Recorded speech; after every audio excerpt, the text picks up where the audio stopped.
सन्नो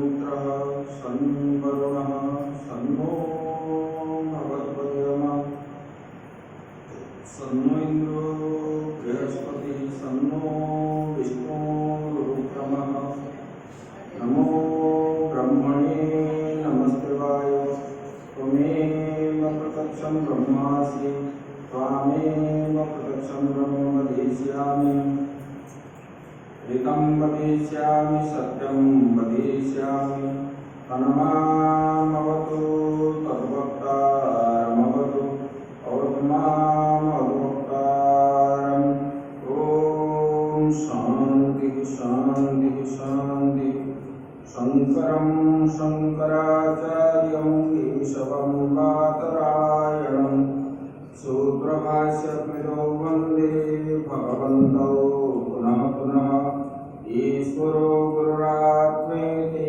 मुक्तिभेदविभागिने व्योमवद्व्याप्तदेहाय दक्षिणामूर्तये नमः। गुरुर्ब्रह्मा गुरुर्विष्णु गुरुर्देवो महेश्वरः गुरुसाक्षात् परं ब्रह्म तस्मै श्री गुरवे नमः। नारायणं नमस्कृत्य नरं चैव नरोत्तमं देवीं सरस्वतीं व्यासं ततो जयमुदीरये। मूकं करोति वाचालं पङ्गुं लङ्घयते गिरिं यत्कृपातमहं वन्दे परमानन्दमाधवं सच्चिदानन्दरूपाय विश्वोत्पत्त्यादिहेतवे तापत्रयविनाशाय श्रीकृष्णाय वयं नमः। श्री सच्चिदानंद भगवान की जय, सद्गुरुदेव महाराज की जय, श्रीमद्भागवत महापुराण की जय। ओम नमः पार्वती पतये हर हर महादेव। शिव शिव शंकर हर हर महादेव। शिव शिव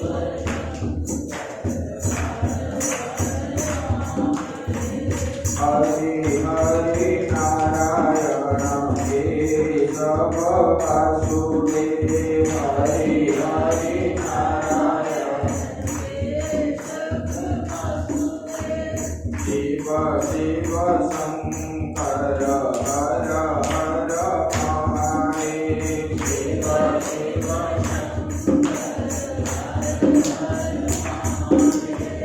हरि हरि नारायण केशव वासुदेव हरि हरि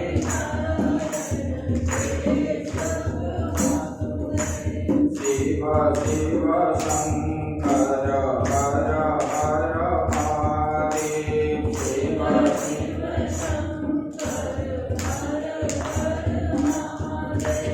हरि हरि नारायण केशव वासुदेव हरि हरि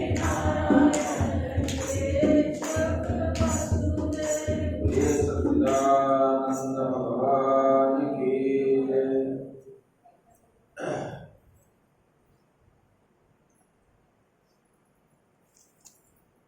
परम ब्रह्म परमात्मा की कृपा से हम लोग श्रीमद् भागवत की कथा श्रवण कर रहे हैं। बोले कि कल तक हम सुने थे मनोवंशी की बात तो चल रहा है अभी। तो कल वृतासुर त्वष्टा जो है, त्वष्टा के मतलब दक्ष पुत्री से उत्पन्न हुआ त्वष्टा, उनके वंश की बात हम चल रहे थे। तो उनके वृतासुर तक आया। आज जो है 49 वायु का उत्पन्न किसी से हुई, दीदी से। इस प्रकार हुए, उसी के बाद आज जो है हम श्रवण करें। तो सुखदेव जी बोले कि हे राजन, तो बोले कि कश्यप अग्नि के अदिति जो है, उनके दिति है, अदिति है, ये सब उनके पत्नियां हैं। अदिति गर्भ से जितने उत्पन्न हुए सब देवता बने, और दिति के गर्भ से जितना हुए सब राक्षस बने। बोले कि ये अदिति के गर्भ से 12 पुत्र हुए, और आपको पहले बताया क्या क्या है? विवस्वान, अर्यमा, उषा, त्वष्टा, सविता, भग, दाता, विधाता, वरुण, मित्र, इंद्र और वामन भगवान, ऐसे 12 पुत्र। तो त्वष्टा की बात तो हम सुन ली। विवस्वान, अर्यमा, उषा, त्वष्टा, सविता, भग, धाता, विधाता, वरुणो, मित्र, शुक्र, गुरुक्रम। बोले कि ये अदिति के पुत्र जो है, पहले विवस्वान, अर्यमा, उषा, त्वष्टा, सविता, भग, ऐसे बताया। बोले कि इन लोग ये जो है, बोले कि ये 12 पुत्र से उनमें से 3 के वंश का विस्तार पहले कहेंगे। विवस्वान का और अर्यमा का, उषा का बता दिए।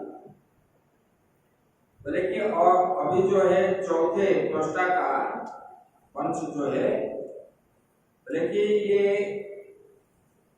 त्वष्टा के पुत्र हुए विश्वरूप, और ये विश्वरूप जो है इंद्र का गुरु बने देवताओं के, तब इंद्रों ने उनको मार डाला। रुष्णिस्तु पत्नी सवितु सावित्री व्यावृतिं त्रयीं अग्निहोत्रं पशुं सोमं चातुर्मास्यं महामखान्। बोले कि जब ये हो गया, तब त्वष्टा ने अग्नि कुंड से वृतासुर को उत्पन्न किए। बोले कि कृष्णिस्तु पत्नी सवितु, बोले कि ये वृतासुर जो है पहले जन्म में राजा चित्रकेतु का हमने बता दिया, और ये माता जी पार्वती के श्राप से राक्षस जोनी को प्राप्त हुआ, ये वृतासुर हुआ। बोले कि इसी प्रकार ये त्वष्टा का वंश वर्णन कर दिए। अभी जो है अदिति के 5वें पुत्र सविता के वंश का वर्णन करते हैं। सविता मतलब सूर्य। बोले कि ये सविता की पत्नी जो है कृष्णी, ये कृष्णी से सावित्री आदि संतान हुए। अदिति के अन्य 7 पुत्रों की बहुत सी संतान हुए, देवताओं का भी बहुत संतान है। और दूसरी पत्नी जो है मतलब कश्यप ऋषि दिति, ये दिति के 2 पुत्र हुए थे, हिरण्याक्ष और हिरण्यकशिपु। इन दोनों जब भगवान के द्वारा, एक को तो वराह रूप में मारे अद्वितीय भगवान ने हिरण्याक्ष को, और हिरण्यकशिपु को नृसिंह के रूप में उनको मार दिया। तब दिति के मन में बड़ा दुख हुआ और दुख हुआ और बोले कि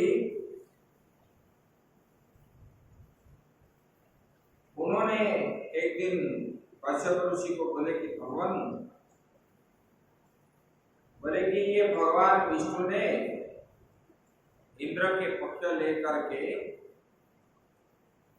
सब हमारे पुत्र को मार दिए, वध कर दिए,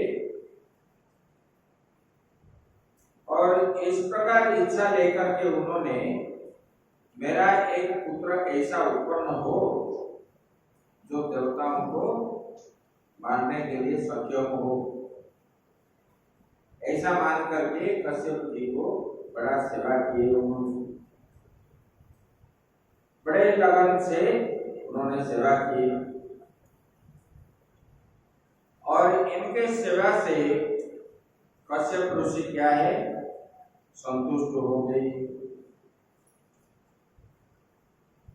पुत्रस्ते भविता भद्रे इंद्रहा देव बांधव संवत्सरं व्रतं वेदं यज्ञोज्यो धारयिष्यसि। बोले कि हे भद्रे, पत्नी को भद्रे भी बोलते हैं। बोले कि आपके सेवा में मैं संतुष्ट हूँ, आप कुछ मांगो। जब मांगने के लिए बोले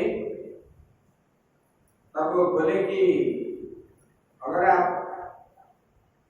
देना चाहते हो तो मुझे ये वर दीजिए। बोले कौन सा है? बोले कि मेरे गर्भ से इंद्र को मारने वाला पुत्र उत्पन्न हो। तो जो है कश्यप जी के मन में बड़ा दुख हुआ, क्योंकि इंद्र भी कश्यप जी का पुत्र ही, और उन्होंने दिति के स्वभाव तो जानते हैं, वो बड़े उग्र स्वभाव के, इसलिए उनको कुछ बोले नहीं और चुपचाप रह गए और उनको वर देने के लिए बोले वाक्य भी झूठा ना हो, क्योंकि एक बार जब वचन दे देते हैं, वचन वापस नहीं लेते यानी लोग, इसमें अधर्म भी होता है। तो बोले कि देखो, पुत्रस्ते भविता भद्रे इंद्रहा देवबांधव संवत्सरं व्रतं इदं। बोले कि 1 वर्ष तक अगर आप यज्ञो, बोले कि आप इस प्रकार यज्ञ करोगे, ऐसा बोले कि पुंसवन व्रत करोगे, तब इंद्र को मारने वाला पुत्र जो है उत्पन्न हो पाएगा। लेकिन आप जो व्रत करोगे इसमें खंडित नहीं होना चाहिए। अगर खंडित हो गया तो फिर ये मार नहीं पाएगा। लेकिन इसको, ये व्रत को सावधान से सुनो और उनका नियम पालन करो। और नियम जो है बता रहे हैं, बोले कि देखो हे प्रिय, जो इस पुंसवन व्रत को जो करेगा वो व्रती किसी का हिंसा नहीं करना है, किसी के प्रति, इसलिए बोलते हैं पूजा पाठ करने का समय जो है मन के अंदर कभी किसी के प्रति हिंसा भाव ना होना चाहिए। बोले किसी के प्रति क्रोध ना करे, गाली न दे, श्राप ना दे, शांति से करे, और दुर्जन से वार्तालाप भी ना करे। दुर्जन व्यक्ति से बातचीत भी नहीं करना है। किसी भी पूजन में बैठना है तो ये बोले कि बिना धुला वस्त्र भी नहीं पहनना चाहिए। भोजन करने करने के बाद पहना हुआ जिस वस्त्र में हम भोजन करते हैं पहन के, भोजन के बाद फिर उसको धुलना चाहिए, नहीं तो वो अशुद्ध हो गया है। ऐसे और किसकी उतरा हुआ माला नहीं पहनना चाहिए, और वो व्रत के समय नाक और बाल जो है नहीं काटना चाहिए। और भोजन में 5 चीज निषेध किया गया है। बोले कि झूठा नहीं करना, झूठा नहीं खाना है, किसी का झूठा नहीं खाना है। आजकल क्या करते हैं, होटल में जो खाते हो सबका झूठा ही खाना पड़ता है, खाते ही नहीं। वो प्लेट ठीक से मांजते वही लेते, उसी पानी में डुबा देते, निकाल देते, उसी में ही आपको देते, बस हाथ ऐसे ऐसे कर लेते, वहां ना मिट्टी लगा, ना साबुन भी लगा, ना कुछ भी लगा, और सबका झूठा खा रहे हैं लोग। और दूसरा जो है, जिस भोजन पे चींटी आदि है उसी भोजन को नहीं करना चाहिए। चींटी खाया हुआ वस्तु को नहीं खाना चाहिए,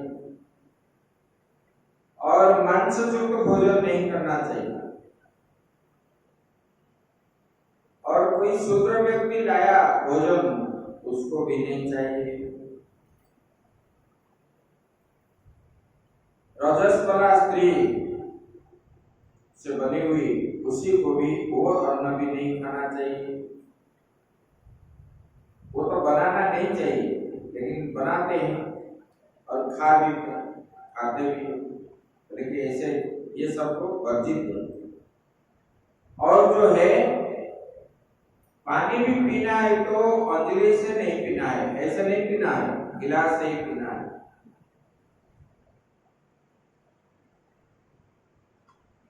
और बोले बाहर जाने में 7 निषेध किए। बाहर जब जाओगे बोले कि झूठे मुख से नहीं जाना है, खुला करके जाना है, बिना आचमन किए, संध्या के समय बाल खोलकर। देखो ये शास्त्र में मना किया है, कोई भी माताएं अपना चोटी खुला ना रखे, केस को बंधन करना चाहिए। केस जो है ये माताओं का एक जो है ये भी एक अंग है, वो खोलने से उनका सतीत्व भंग हो जाता है। इसलिए महाभारत में बहुत कुछ किया है। द्रौपदी ने जो केस खोला करके रखे थे ना, उसी विषय में दिए थे वो। और शहर में 8 बोले कि सोने से पहले पैर को धो करके सोना है, और अशुचि अवस्था में नहीं है। बोले कि गीले पैर नहीं सोना है, पैर को पोंछ के सोना है। और पश्चिम उत्तर की दिशा में सिर करके नहीं सोना है, और शरीर में वस्त्र ना हो करके नहीं सोना है। ऐसे ये सब वर्जित है। और प्रातः काल क्या करोगे, गो ब्राह्मण और लक्ष्मी नारायण का पूजन करे, माला धारण करे, चंदन धारण करे। पूजन कोई भी व्यक्ति पूजन करता है तो माला पहनना चाहिए, और जो है टीका लगाना चाहिए। ऐसे उसी को मानते हैं। और सुगंधित द्रव्य से सौभाग्यवती स्त्रियों का पूजन कर उन्हें नाना व्यंजन सहित भोजन भी कराए, अनंतर पति का पूजन करे, फिर ये व्रत का पालन करे। देखो माताओं के लिए कोई भी पूजन करे तो पहले अपने पति को ही, माताओं का गुरु जो है पति पहले, उनको पहले पूजन करना है, बाद में गुरु को। वही बताया माताओं के, और वो करके पूजन करोगे तो आपका पूजन जो है सफल होगा। बोले कि आप ऐसे करोगे नियम पूर्वक तो आपके कथन के अनुसार इंद्र को वध करने वाला पुत्र उत्पन्न हो जाएगा, ऐसे उन्होंने बोला। तब ऐसे कर करके उन्होंने कश्यप जी ने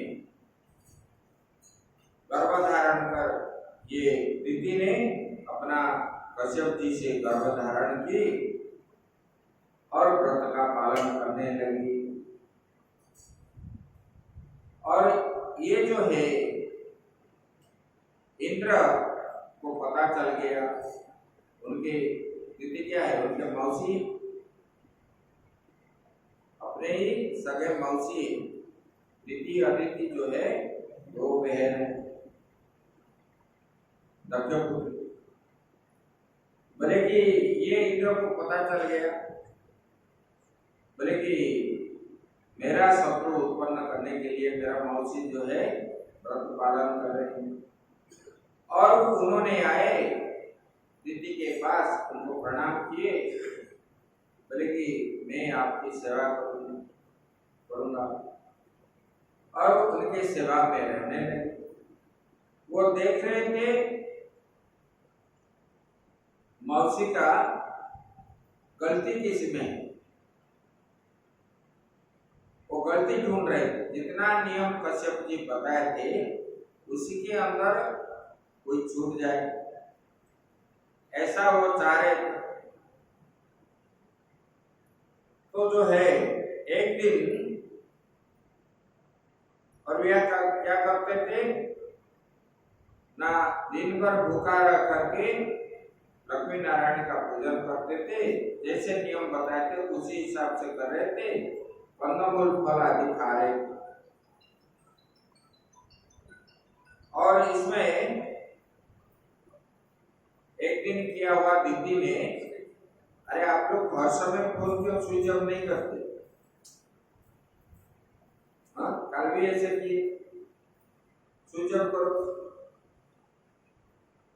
1 घंटा बिना स्विच ऑफ से आप लोग बैठ नहीं पाते।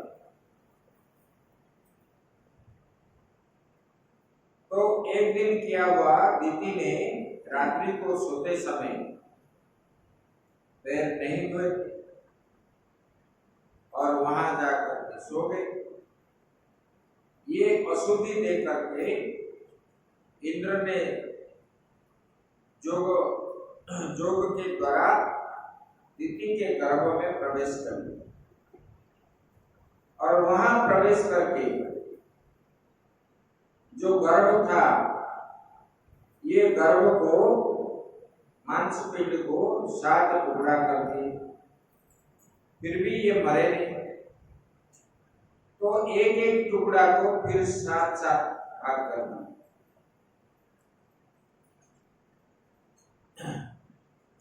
एक संकल्पिता पुत्र सप्त सप्ता भवन कथम, यदि ते विदितं पुत्र सत्यम कथय मां वृषा। इस प्रकार में वो गर्भ में जो मांस पिंडला था वो जो है क्या हो गया, 49 भाग हो गया। और ये व्रत के प्रभाव से वो नष्ट नहीं हुआ। उन्होंने जिस प्रकार ये व्रत किए थे, ये व्रत के प्रभाव से वो गर्भ नष्ट नहीं हुआ। जब गर्भ नष्ट नहीं हुई, कुछ दिनों के बाद जो है वो 49 पुत्र उत्पन्न हुए। जब 49 पुत्र जन्म हुए, तब दीदी को देख करके घबरा गई, और घबरा करके इंद्र को ये पूछने लगे, बोले कि एक संकल्पिता पुत्र, बोले कि हे इंद्र तू बता, मैंने तो भगवान को और एक पुत्र मांगा था, संकल्प किया था एक पुत्र के लिए, लेकिन सप्ता सप्ता भवन कथम, कैसे ये 49 हो गए? मैंने तो एक ही मांगा था। यदि ते विदितम पुत्र, यदि आपको मालूम है तो बताओ, इंद्र को पूछ रहे। तब इंद्र ने सच सच बात बता दी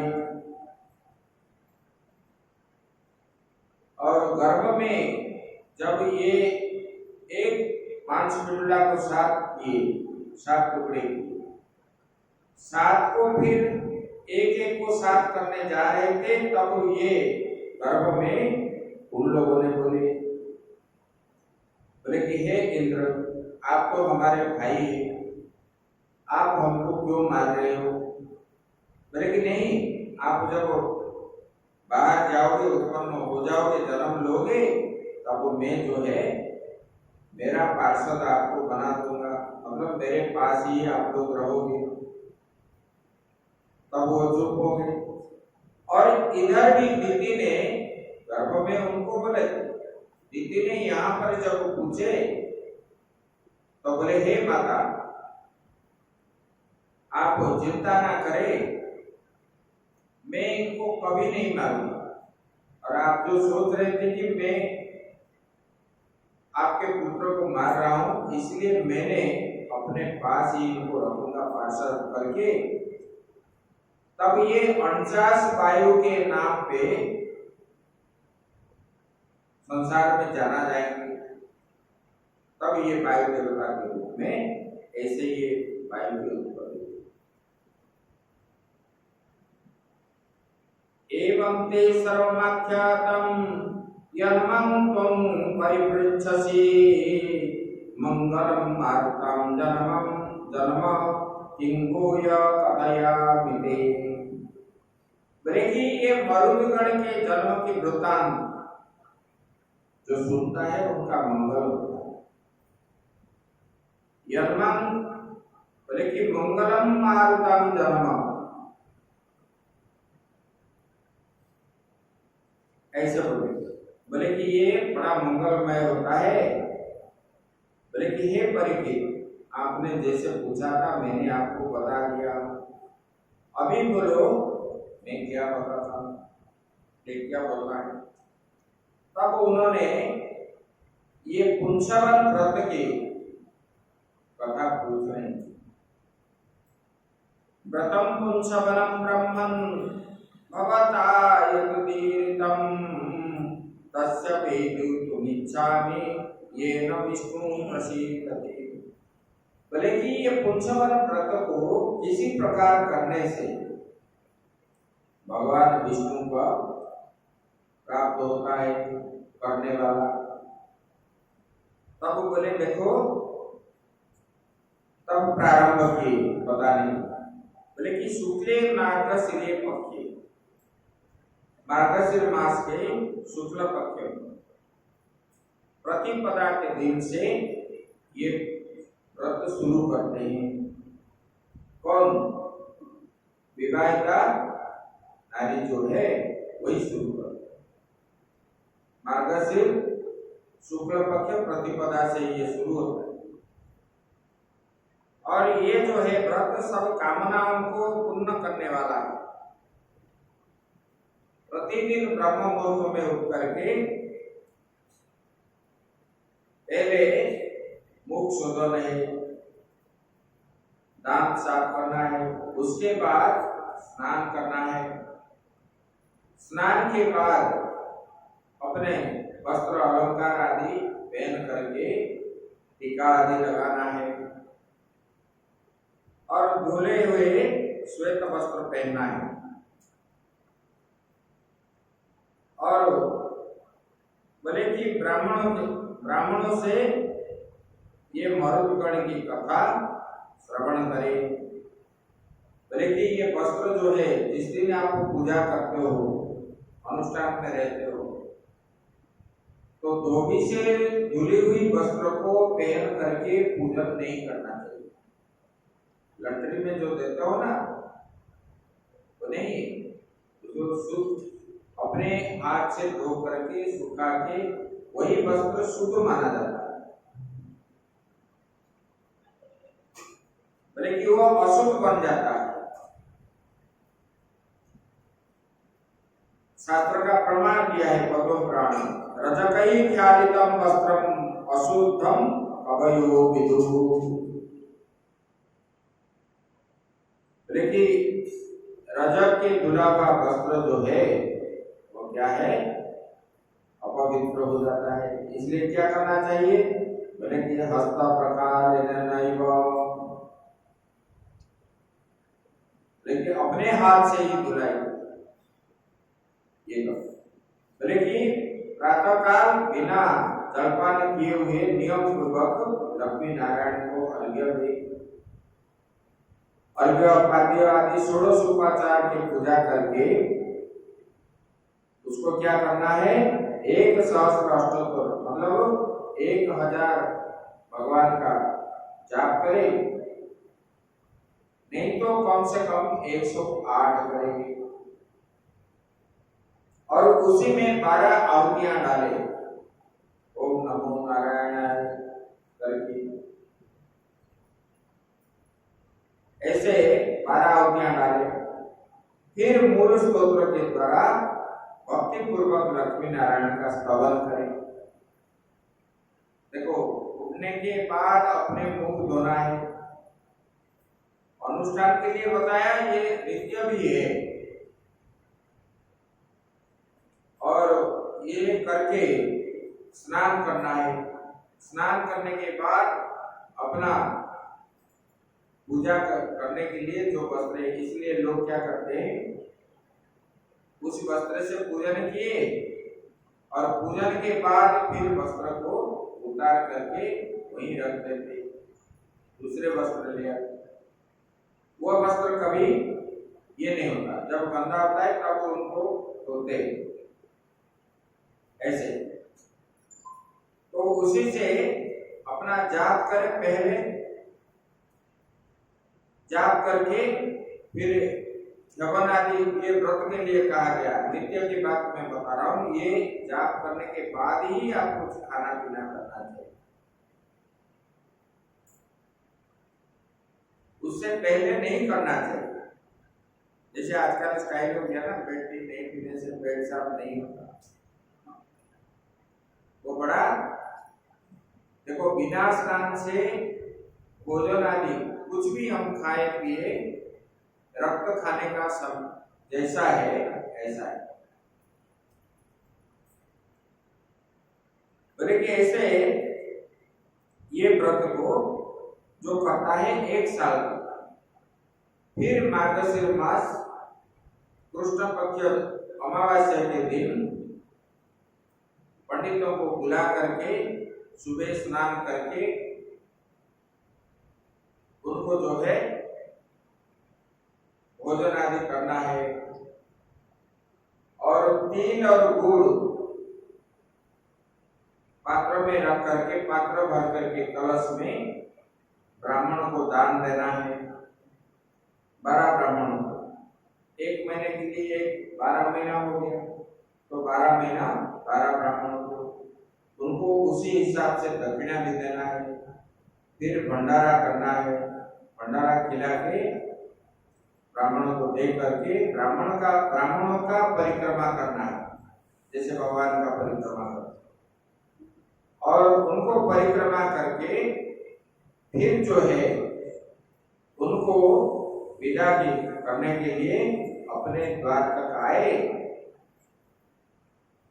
और यवन के लिए जो खीर मतलब बनाए थे, यवन करने के बाद पंडितों को जो दिए, वो बचा हुआ खीर को प्रसाद के रूप में बनाए पति पत्नी दोनों। उसके बाद जो है सामूहिक भोजन जो है करेंगे, तब जो है व्रत जो है समापन होता है। ये पुंसवन की कथा बताया और बता रहे हैं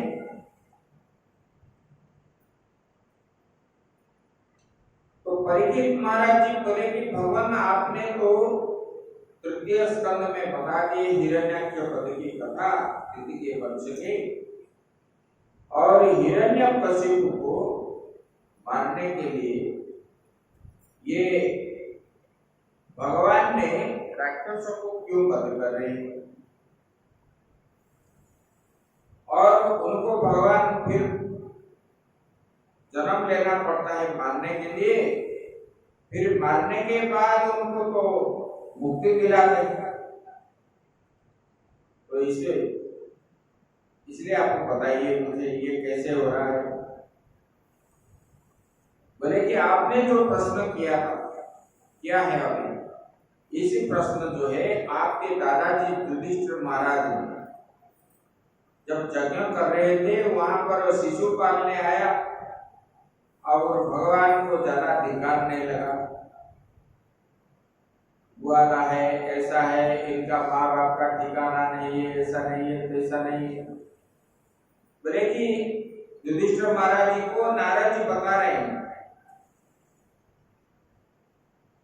एक ये परीक्षित महाराज जी को सुखदेव जी बता रहे हैं। बोले कि युधिष्ठिर महाराज जी ने जब देखे भगवान ने उनको चक्र से उनका सिर काट दिए, तब जो है एक दिव्य रथ आया उनको लेकर के गया। ये प्रश्न आप जैसे पूछ रहे भगवान उनको जो है दिव्य गति दिए, ये बता रहे। बोले कि ऐसे ये शिशुपाल को ये गति मिला था, तब पूछने पर ये उपाख्यान नारद जी उनको बताए। बोले कि भगवान ये शिशुपाल जो है ये तीसरा जन्म में उनको मुक्ति मिला, इनके 3 जन्म की बात बताए। बोले कि ये पहला जन्म में हिरण्यकशिपु हुई, दूसरे जन्म में रावण कुंभकर्ण हुए और तीसरे जन्म में ये साधु शिशुपाल हुए। कभी कई बताते हैं दंतवक्र और शिशुपाल बताते हैं ऐसे। तो ये जो है बोले कि भगवान के ये पार्षद थे और ये पार्षद को महात्माओं के श्राप से इन्होंने राक्षस कुल में उत्पन्न हुए और 3 बार उनका जन्म हुआ और भगवान ने हर जन्म में भगवान अवतार लेकर के इनको दिए। तो बोले कि देखो युधिष्ठिर महाराज जी ने जब राजस्व यज्ञ भगवान के परम द्वेषी शिशुपाल भगवान में ही लय हो गया। बोले कि वही दंतवक्र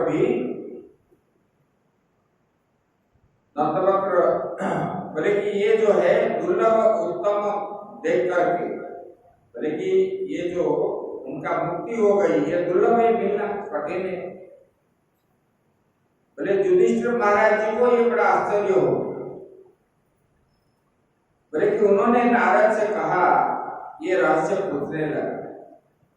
नारद जी ने उनको बताया, बोले कि ये निंदा स्तुति मान अपमान ये सब किसका धर्म है? ये सब शरीर का धर्म है, लेकिन आत्मा का नहीं है। मान अपमान तुल्यो तुल्यो मित्रारि पक्षयो, ये मान अभिमान करना, सम्मान आदि चाहना, ये सब किसके लिए? ये शरीर के लिए ही, आत्मा को नहीं है। ये सब जो लोग मरते हैं, मान लो कि कोई राष्ट्रपति हो गया, कोई प्रधानमंत्री हो गया, कोई विशिष्ट व्यक्ति हुआ, उनका उपाधि उनके साथ ज्यादा है क्या? ये उपाधि भी यही रह जाता है, यही नष्ट होता है। बल्कि ऐसे ये शरीर का धर्म है और अज्ञान से हम लोग क्या है, कल्पित है, हम कल्पना करते हैं ऐसे। वास्तव में ये उपाधि आदि ये सब आत्मा में नहीं है।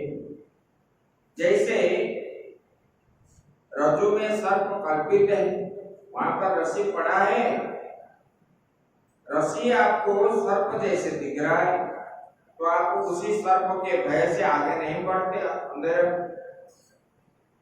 तो वास्तव में वो सर्प है क्या? नहीं, हम कल्पना करते हैं ये सर्प है, ये कल्पित है। ऐसे ये जो मान अपमान ये सब जो है, ये शरीर को ही, आत्मा को नहीं। आत्मा में कल्पित करने के कारण ही आपके मन में दुख आनंद आदि होता है। अरे मुझे उन्होंने इतना सम्मान दिया, ये जो गया, अच्छा आपको कहाँ दिया? ये शरीर को दिया। ये उपाधि को देख करके दिया। ऐसे ये कल्पित वाला जो शरीर है, इसको वो दे रहा है, वास्तव शरीर को जो है वो नहीं दिया। ऐसे भगवान तो क्या है, ये आत्मा जो है, ये आत्मा जो है ना स्वजातीय है ना विजातीय है, बल्कि तथा स्वगत भेद से शून्य आत्मा राम अद्वितीय है, परम तत्व है, वो आत्मा ही है। इसमें कोई भेद ही नहीं। आप में जो आत्मा है मेरे में भी वही है, चिट्ठी में भी वही है, इसमें कोई भेद नहीं, बल्कि इसमें बिल्कुल भेद नहीं है। ये अपने भ्रम के कारण अपने मन में ये सब कल्पित है, कल्पना है। भगवान किसी प्रकार की दृष्टि जो है, भगवान का वैषम्य नहीं है, सबके प्रति भगवान का दृष्टि एक जैसा है। और देखो, निर्गुण निराकार होने पर भी धर्म की रक्षा के लिए और संतों की ये करने के लिए भगवान ने अवतार ले रहे। सगुण साकार बन जाते हैं भगवान। ऐसे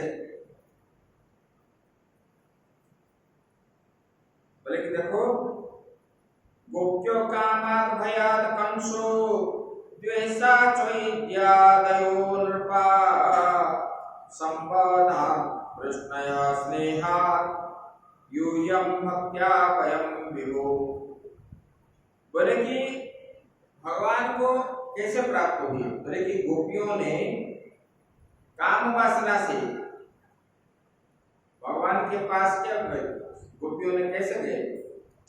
हम पति के रूप में वासुदेव हमको प्राप्त हो, लेकिन पति के रूप में जार भाव करके गए, लेकिन जाने के बाद भगवान का जो सत्संग उनको प्राप्त हुआ, तब उन्होंने ये शरीर को शरीर ही नहीं माने, आत्मा को ही सच माने। बोले कि जो कृष्ण है वो वही है। इसलिए तो उद्धव जी को राधा जी ने, बोले कि उद्धव जी ने बताए जब गए, आगे आएगा 10वें स्कंद में, बोले कि ये भक्ति भक्ति कुछ भी नहीं है। बोले कि अच्छा, बोले कि ज्ञान सबसे श्रेष्ठ है। बोले कि ठीक है, आपका ज्ञान अगर श्रेष्ठ है तो ज्ञान के द्वारा अभी भगवान को प्रकट कर लो। बोले वो तो हर जगह में है। बोले कि अगर हर जगह में है तो आप ज्ञान के द्वारा बताते हो तो दिखाओ भी। तो राधा जी को बोले उद्धव जी, बोले कि आप दिखाओ भक्ति के द्वारा। और राधा जी क्या किए? भगवान को प्रकट कर दी अपने अंदर से। तो जो राधा है वही कृष्ण है। और उद्धव जी देख करके आश्चर्यचकित हो गए। कुछ क्षण के बाद भगवान अदृश्य हुए, तब उनका ज्ञान है। इसलिए उद्धव जी क्या बोले? बोले कि अरे मेरा तो इतना पाठ पढ़ना बेकार हो गया। भगवान को जाकर के बोले कि अगर आप मुझे अगले जन्म देना चाहते हो तो मुझे ब्रज में दुर्वा घास आदि बना करके जन्म दे दी। लेकिन इसीलिए ना ये गोपियों का पैर मेरे ऊपर लगे तो मैं खुदा खो जाऊं, ऐसे। बोले कि ये गोपियों ने कैसे गए थे? भगवान को पति रूप में प्राप्त होने के लिए वो गए थे, लेकिन वहां जाने के बाद भगवान के साथ जो रासलीला में भगवान ने सत्संग किए, उनको उत्तम ज्ञान प्रदान किए भगवान ने। लेकिन ये लोग जो है ना, मतलब भगवान को व्यभिचार के रूप में बता रहे हैं कुछ कुछ, ये सब नहीं था। देखो इतने 16,108 गोपियों के साथ भगवान ने जो रास किए, वो रासों के समय भगवान अकेले ही नहीं थे। आकाश में देवतागण थे, गंधर्व थे, रुद्रगण भी थे, पूरे शिव पर ये थे रुद्रगण आदि, सब विद्यमान थे, अष्टवसु आदि थे। सब लोग देखने के लिए, सुनने के लिए भगवान क्या उपदेश कर रहे थे। वहां पर भगवान ने गोपियों को उपदेश ही दे रहे थे, ज्ञान की चर्चा चल रही। तब इनका भाव जो है, सारा संसार कृष्णाकार वृत्ति बन गया। एक गोपी एक कृष्ण। पहले भगवान ने 2 गोपी एक कृष्ण किए थे, बाद में भगवान ने एक गोपी एक कृष्ण। तब गोपियों ने अपना सब कुछ भूल गए, ऐसे कि शरीर भूल गए, पिता माता भूल गए, बाल बच्चे भूल गए, धन संपत्ति आदि सब भूल गए, और उनका बुद्धि वृत्ति आदि कैसे बन गया? कृष्णाकार बुद्धि बन गया। तब तो वासुदेव वासुदेव वासुदेव। और उसी दिन हमने बताया था ना, विक्रेतु कामा किल भूप कन्या मुरारी पादार्पित चित्त वृत्ति। उन लोगों को और कुछ नहीं दिख रहा था, पदार्थ में भी भगवान कृष्ण ही दिख रहे थे। और बेचने के लिए जब जाते थे, वो नहीं बोल रहे थे कि दूध लो, दही लो, माखन लो, ऐसा नहीं बोल रहे थे। गोविंद लो, केशव लो, ये ही बोल रहे थे। मतलब इनका भाव जो है कृष्णाकार वृत्ति बनने के कारण ये सब जब भी इनके मुख से उच्चारण होता था तो भगवान का ही नाम उच्चारण होता था, और दूसरा कुछ भी नहीं। बोले कि ये गोपियों ने ऐसे भगवान को प्राप्त किए। और कंस जो है भय से, शिशुपाल, दंतवक्र, ये राजाओं ने द्वेष करके भगवान को प्राप्त हुए। बोले कि जदुवंशी क्या सोच रहे थे? अरे ये थोड़ी भगवान है, ये हमारा तो नाते रिश्ते हैं, ऐसे ही समझ रहे थे। बोले कि परीक्षित जी को, युधिष्ठिर महाराज जी को नारद जी बोल रहे हैं कि आप लोग तो भगवान को क्या समझते हैं? स्नेह से, मतलब ये हमारा मामा का बेटा है, ऐसा ही। बोले कि हम लोग भक्ति से भगवान का मन में स्थित किया। नारद जी बता रहे हैं, बोले कि हम लोग भक्ति से। लेकिन राजा बेन जो है उनका मुक्ति नहीं हो पाई। उन्होंने भगवान को बड़ा निंदा किया, लेकिन मैं ही भगवान। ये संसार में एक व्यक्ति ही जिन्होंने निंदा करके नरक से उद्धार नहीं हो पा रहा था, जब पृथ्वी उत्पन्न हुए तब उनके वजह से राजा बेन की मुक्ति हो गई। ऐसे बोले कि ये जो है